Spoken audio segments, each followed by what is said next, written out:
दोस्तों, middle east एक बार फिर दुनिया का सबसे डेंजरस फ्लैश पॉइंट बन चुका है। ईरान के अराउंड बढ़ता टेंशन, इजराइल और अमेरिका की अग्रेसिव स्ट्रेटजी, रशिया की वार्निंग, ऑयल रूट्स पर खतरा और ग्लोबल इकोनॉमी पर मंडराता क्राइसिस। लेकिन इन सब के बीच एक नाम सबसे ज्यादा डिस्कस हो रहा है, इंडिया। जी हाँ, आज दुनिया के कई स्ट्रेटेजिक एक्सपर्ट्स और इंटरनेशनल मीडिया प्लेटफॉर्म्स ये कह रहे हैं कि अगर कोई देश ईरान वॉर को कंट्रोल करने या उसे रोकने में मेजर रोल प्ले कर सकता है तो वो भारत हो सकता है। और सबसे इंटरेस्टिंग बात, रशिया ने भी इंडिया को मीडिएटर के रूप में ओपनली सपोर्ट करना शुरू कर दिया है। आज की इस वीडियो में हम डिटेल में समझेंगे कि आखिर रशिया क्यों चाहता है कि इंडिया मीडिएशन करे, अमेरिका और ईरान के बीच असली टेंशन क्या है, इजराइल की स्ट्रेटजी क्या चल रही है और कैसे इंडिया क्वाइटली एक ग्लोबल पावर ब्रोकर बनने की डायरेक्शन में मूव कर रहा है। ये सिर्फ एक रीजनल कॉन्फ्लिक्ट नहीं है, ये 21st ऑफ सेंचुरी का जियोपॉलिटिकल पावर गेम है, जहां हर कंट्री अपनी पोजीशन स्ट्रॉन्ग करने में लगी हुई है। सबसे पहले समझते हैं कि ईरान वॉर का बैकग्राउंड क्या है। पिछले कुछ सालों में ईरान और इजराइल के रिलेशंस कंटिन्यूसली खराब होते गए हैं।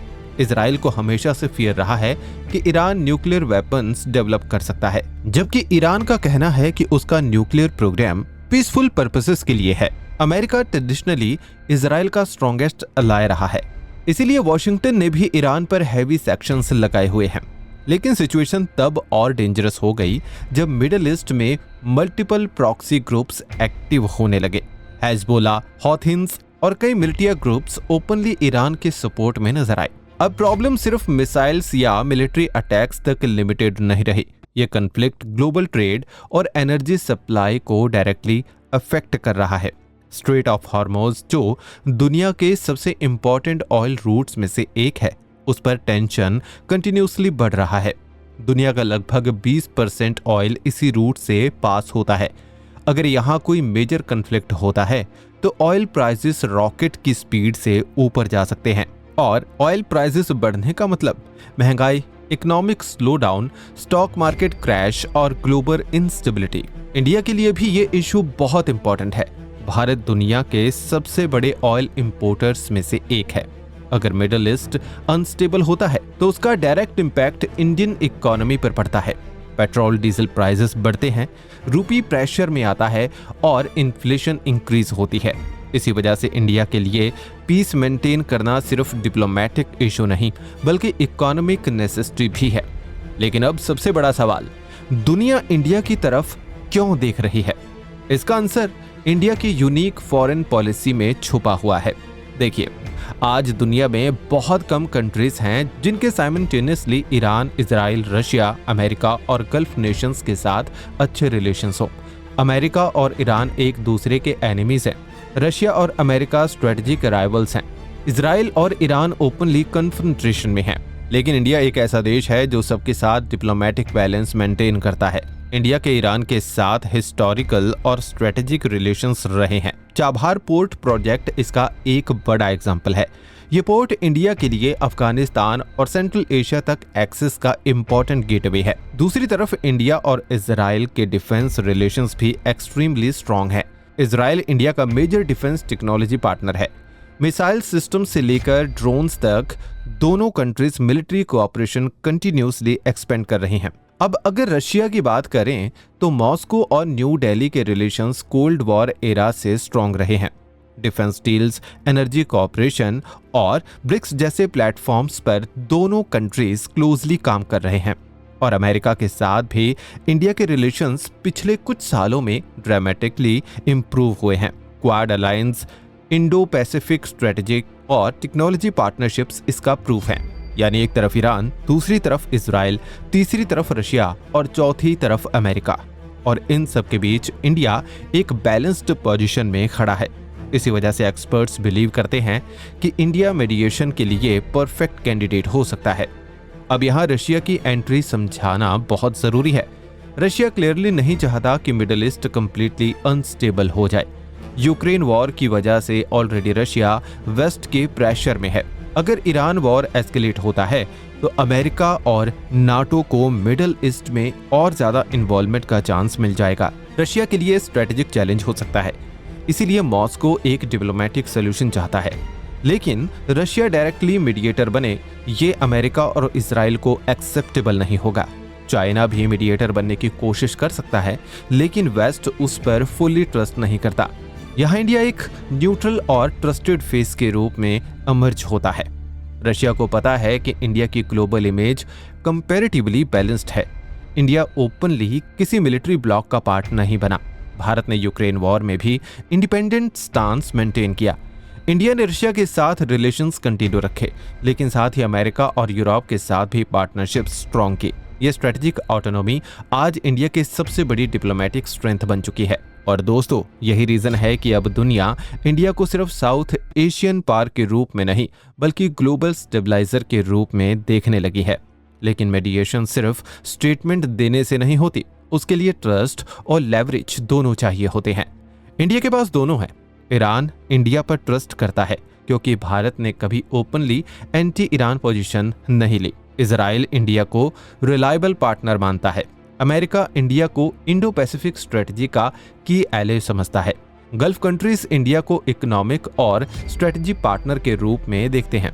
और रशिया तो ऑलरेडी इंडिया को अपना क्लोज फ्रेंड मानता है। अब इमेजिन करिए, अगर न्यू दिल्ली एक पीस समिट ऑर्गेनाइज करता है जहां ईरान, गल्फ कंट्रीज और मेजर पावर्स एक टेबल पर बैठे हैं, तो उसका ग्लोबल इंपैक्ट कितना मैसिव हो सकता है।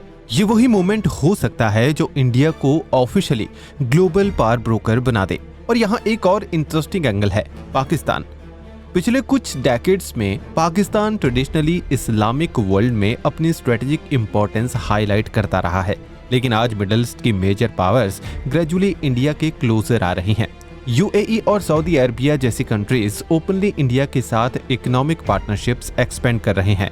इंफ्रास्ट्रक्चर इन्वेस्टमेंट्स, डिफेंस कोऑपरेशन और ट्रेड कंटिन्यूसली ग्रो हो रहा है।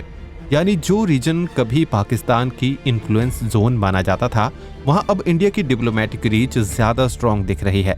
इसी वजह से अगर ईरान क्राइसिस में इंडिया सक्सेसफुली मीडिएशन करता है, तो साउथ एशिया के जियोपॉलिटिकल बैलेंस भी कंप्लीटली चेंज हो सकते हैं। अब कुछ लोग ये भी पूछते हैं कि क्या इंडिया रियलिस्टिकली वॉर रोक सकता है? देखिए, किसी भी कन्फ्लिक्ट को कंप्लीटली स्टॉप करना इजी नहीं होता, स्पेशली जब मल्टीपल कंट्रीज और प्रॉक्सी ग्रुप्स इन्वॉल्व हों। लेकिन मीडिएशन का मतलब हमेशा इंस्टेंट पीस नहीं होता। कभी कभी मीडिएशन का पर्पस एस्केलेशन को कंट्रोल करना होता है। अगर इंडिया कम्युनिकेशन चैनल्स ओपन रखने में सक्सेसफुल होता है, मिसअंडरस्टैंडिंग्स रिड्यूस होती हैं और डायरेक्ट मिलिट्री कन्फ्रंटेशन अवॉइड होता है, तो भी ये ह्यूज डिप्लोमेटिक विक्ट्री होगी। और ऑनेस्टली देखा जाए तो आज की दुनिया को इसी टाइप के बैलेंस्ड नेशन की जरूरत है। कोल्ड वॉर के टाइम दुनिया मेनली 2 ब्लॉक्स में डिवाइडेड थी, लेकिन अब सिचुएशन डिफरेंट है। Countries openly multi alignment strategy follow कर रही हैं। इंडिया इसका बेस्ट एग्जांपल है। भारत रशिया के साथ भी रिलेशन रखता है, अमेरिका के साथ भी, इजराइल के साथ भी पार्टनरशिप करता है और ईरान के साथ भी डायलॉग मेंटेन करता है। ये फ्लेक्सिबिलिटी इंडिया को यूनिक बना देती है। और दोस्तों, अगर हम लॉन्ग टर्म पर्सपेक्टिव से देखें तो ये सिर्फ ईरान वॉर का इशू नहीं है, ये इंडिया की राइजिंग ग्लोबल पोजीशन का सिग्नल है। 20 साल पहले दुनिया इंडिया को मेनली एक डेवलपिंग कंट्री के रूप में देखती थी। आज इंडिया G20 होस्ट करता है, ग्लोबल सप्लाई चेन्स में मेजर रोल प्ले करता है, डिजिटल टेक्नोलॉजी में लीडरशिप दिखा रहा है और स्ट्रेटेजिक डिप्लोमेसी में भी एक्टिव हो चुका है। प्राइम मिनिस्टर नरेंद्र मोदी और एक्सटर्नल अफेयर्स मिनिस्टर जयशंकर की फॉरेन पॉलिसी का मेन फोकस भी यही रहा है, इंडिया को एक इंडिपेंडेंट ग्लोबल पावर के रूप में एस्टैब्लिश करना। और ऑनेस्टली रिसेंट ईयर्स में इंडिया ने मल्टीपल क्राइसिस के टाइम अपनी डिप्लोमेटिक कैपेबिलिटी प्रूव भी की है। चाहे रशिया यूक्रेन कन्फ्लिक्ट के बीच ऑयल डिप्लोमेसी हो या ग्लोबल साउथ की लीडरशिप की बात हो, इंडिया ने अपनी स्ट्रेटेजिक इंपॉर्टेंस कंटिन्यूसली इंक्रीज की है। अब अगर मिडिल ईस्ट जैसे सेंसिटिव रीजन में भी इंडिया कंस्ट्रक्टिव रोल प्ले करता है, तो इसका direct impact United Nations security council reforms पर भी पड़ सकता है। इंडिया का परमानेंट सीट का क्लेम और स्ट्रांग हो जाएगा, लेकिन साथ ही चैलेंजेस भी बहुत बड़े हैं। अगर कन्फ्लिक्ट एस्केलेट होता है और डायरेक्ट रीजनल वॉर शुरू होती है, तो इंडिया के लिए बैलेंसिंग एक्ट और डिफिकल्ट हो जाएगा, क्योंकि भारत के millions of citizens gulf countries में काम करते हैं। इंडिया का ट्रेड भी हैविली डिपेंडेंट है मिडिल ईस्ट रीजन पर, इसलिए इंडिया को बहुत केयरफुली डिप्लोमेसी चलानी होगी। एक तरफ पीस की बात करनी होगी, दूसरी तरफ अपने स्ट्रेटेजिक इंटरेस्ट भी प्रोटेक्ट करने होंगे। और यही रियल टेस्ट है किसी भी एमर्जिंग सुपर पावर का। सिर्फ मिलिट्री स्ट्रेंथन या इकोनॉमिक ग्रोथ से कोई ग्लोबल लीडर नहीं बनता। रियल लीडरशिप तब प्रूव होती है जब आप क्राइसिस के टाइम स्टेबिलिटी क्रिएट कर सकें। शायद इसीलिए आज दुनिया इंडिया की तरफ एक्सपेक्टेशन के साथ देख रही है, क्योंकि भारत के पास सिर्फ इकोनॉमिक पावर नहीं, डिप्लोमेटिक क्रेडिबिलिटी भी है। आने वाले वीक्स और मंथ्स बहुत क्रूशियल होंगे। ईरान और इजराइल के बीच टेंशन किस डायरेक्शन में जाता है, अमेरिका का नेक्स्ट मूव क्या होगा, रशिया कितना एक्टिवली इंडिया को सपोर्ट करता है और गल्फ कंट्रीज किस साइड लीन करती हैं, ये सब डिसाइड करेगा कि जियोपॉलिटिक्स का नेक्स्ट चैप्टर कैसा होगा।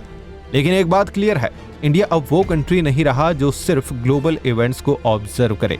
आज भारत खुद ग्लोबल इवेंट्स को शेप करने की पोजीशन में आ चुका है। और अगर न्यू दिल्ली फ्यूचर में इंडिया कॉन्फ्लिक्ट को डी-एस्केलेट करने में सक्सेसफुल होता है, तो हिस्ट्री शायद इस मोमेंट को इंडिया के डिप्लोमेटिक राइज के टर्निंग पॉइंट के रूप में याद रखेगी। तो दोस्तों, आपको क्या लगता है, क्या इंडिया सच में ईरान वॉर को कंट्रोल करने में मेजर रोल प्ले कर सकता है? क्या रशिया का इंडिया को सपोर्ट करना एक स्ट्रेटेजिक मास्टर स्ट्रोक है? और क्या फ्यूचर में भारत दुनिया का सबसे ट्रस्टेड मीडिएटर बन सकता है? अपनी ओपिनियन कमेंट्स में जरूर बताएं। वीडियो पसंद आई हो तो लाइक और शेयर करिएगा और चैनल को सब्सक्राइब करना बिल्कुल भी मत भूलिएगा, क्योंकि हम आपके लिए लाते रहेंगे दुनिया के सबसे important geopolitical updates simple language में डीप एनालिसिस के साथ।